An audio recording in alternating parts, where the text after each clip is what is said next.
YSRCP party 18వ ward అభ్యర్థిగా తోటకూరు అశోక్ కుమార్ని YSRCP party అధిష్టానానికి నెల్లూరు రూరల్ ఎమ్మెల్యే కోటరెడ్డి గారు ప్రతిపాదించడం జరిగింది. 18వ వార్డుకు ఎంతోమంది అభ్యర్థులు పోటీ పడిన చివరకు అశోక్ కుమార్ను ప్రతిపాదించారు. 18వ వార్డు వైసీపీ వార్డు అభ్యర్థిగా అశోక్ కుమార్ ఈ ఎన్నికల్లో గెలవడం జరిగింది. అశోక్ కుమార్ మాట్లాడుతూ గౌరవ రూరల్ శాసనసభ్యులు కోటారెడ్డి శ్వేతారెడ్డి గారు మరియు గిరిధర్ రెడ్డి గారు ప్రతిపాదించారు. రూరల్ ఎమ్మెల్యే గారు చేసిన అభివృద్ధి సంక్షేమ పథకాలు మరియు వారి ఆశీస్సులే నా విజయానికి కారణమన్నారు. అలాగే 18వ వార్డు ప్రజానికానికి ధన్యవాదాలు తెలియజేశారు.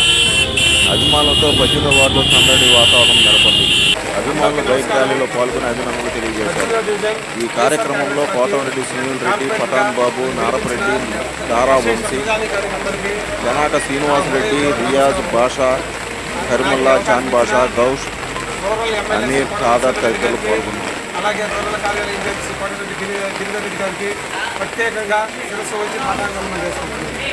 ఎప్పటికీ మర్చిపోలేను. ఒక సామాన్య కార్యకర్త 10 సంవత్సరాలు కష్టపడితే ఆ కష్టాన్ని గుర్తించుకొని ఒక పేద కార్యకర్తకి ఇంతటి గొప్ప అవకాశం ఇచ్చినటువంటి ఆరాధ్య దైవం శ్రీ కోటరెడ్డి శ్వేతారెడ్డి గారికి, గిరిధర్ రెడ్డి గారికి ఎప్పటికీ